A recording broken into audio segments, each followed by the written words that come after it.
Iran আবারও প্রমাণ করলো যে তারা মধ্যপ্রাচ্যের শ্রেষ্ঠ জাতি, কারণ তারা কখনো কারোর কাছে মাথা নত করে না।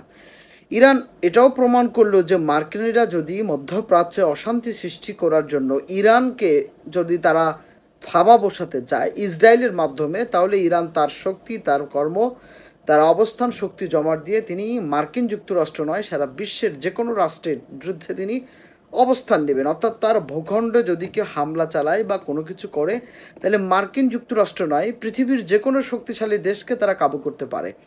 দেখেন যে ইরান যখন কাতারে হামলা করলো, কাতারের মার্কিন ঘাঁটিতে হামলা করলো, তখন তারা স্পষ্ট একটা বার্তা দিল যে মধ্যপ্রাচ্য কেন্দ্রিক যদি কোনো দেশ এসে বা মধ্যপ্রাচ্যেরও যদি কোনো দেশ ইরানের উপরে থাবা বসায়, তাহলে ইরান তাকে ছেড়ে দিবে না। এখন মধ্যপ্রাচ্যের যে রাষ্ট্রগুলো রয়েছে তারা ইরানকে সমীহ করছে, সম্মান জানাচ্ছে। আজকের এই জায়গায় আমি আপনাদেরকে কথা বলবো যে আমেরিকা এখন অন্য জায়গায় খেলার চেষ্টা করছে।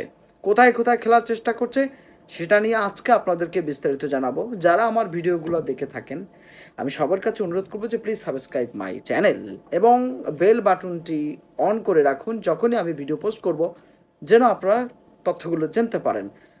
দেখেন, মার্কিন যুক্তরাষ্ট্র এখন ইউক্রেনকে সস্তায় তারা অস্ত্র দিবে না। ইউক্রেনের যে অস্ত্র রয়েছে বা যে ইউরোপের যে অস্ত্র, অর্থাৎ যুক্তরাজ্য, ফ্রান্স এবং আমেরিকা মিলে তাদেরকে যে অস্ত্রগুলো দেয়, সেই অস্ত্রগুলো মূলত রাশিয়ার বিরুদ্ধে ইউজ করে। আবার রাশিয়া ইরান, চায়না এবং উত্তর কোরিয়া থেকে যে অস্ত্রগুলো নিয়েছেন, সেই অস্ত্রগুলো তারা আমেরিকার দেওয়া ইউক্রেনকে সেই রাশিয়া তাদের বিরুদ্ধে অস্ত্র ইউজ করে থাকে। এই মুহূর্তে যে খবরটি সোশ্যাল জায়গা এবং সংবাদ মাধ্যমে আসছে সেটি হচ্ছে যে ইউক্রেনকে আর আমেরিকা ফাও ফাও, অর্থাৎ তারা আর এমনিতেই অস্ত্র দিবে না, তারা মূলত অস্ত্র দিবে, তারা যে অস্ত্রটি তাদেরকে দিবে সেটা খনিজ সম্পদের মাধ্যমে। অর্থাৎ ইউক্রেনকে তারা এমন একটা জায়গায় রাখতে চাচ্ছে যে ইউক্রেন পারছে না রাশিয়াকে সব ক্ষমতা দিতে, আবার পারছে না তারা ইউরোপকে দিতে। ইউক্রেনের খুব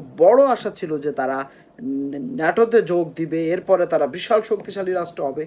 কিন্তু ইউক্রেনকে কিন্তু আস্তে আস্তে আমেরিকা যে তার যে স্ট্র্যাটেজি বা তার যে পলিসি, যে তুমি আমাকে কিছু দাও আমি তোমাকে কিছু দেবো, আমি আর তোমাকে এমনিতেই কিছু দিব না, সেই জায়গায় মূলত আমেরিকা আস্তে আস্তে গেম খেলছে।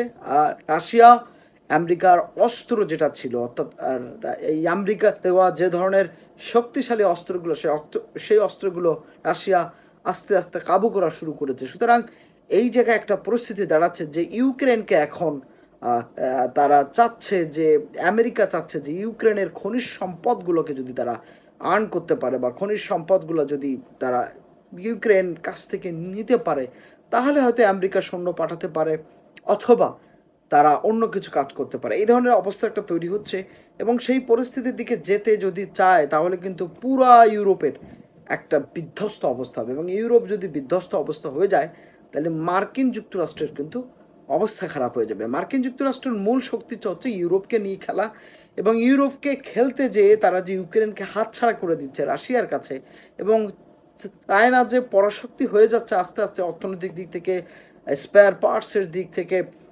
তারপরে তাদের অত্যাধুনিক যুদ্ধ বিমান যেটা এনেছে এবং সেটার একটা অবস্থান তৈরি করলো, বিশেষ করে ইন্ডিয়া পাকিস্তান যুদ্ধে পাকিস্তান যেটা ইন্ডিয়াকে হার মানালো, সেই জায়গায় মার্কিন যুক্তরাষ্ট্র নতুন পলিসি অ্যাপ্লাই করতে চাচ্ছে এবং এই পলিসিতে ভূ রাজনৈতিকের পাশাপাশি তারা একটা যুদ্ধের খেলাটাকে শেষ না করে মূলত নতুন করে তারা দাবার চাল দিতে চাচ্ছে।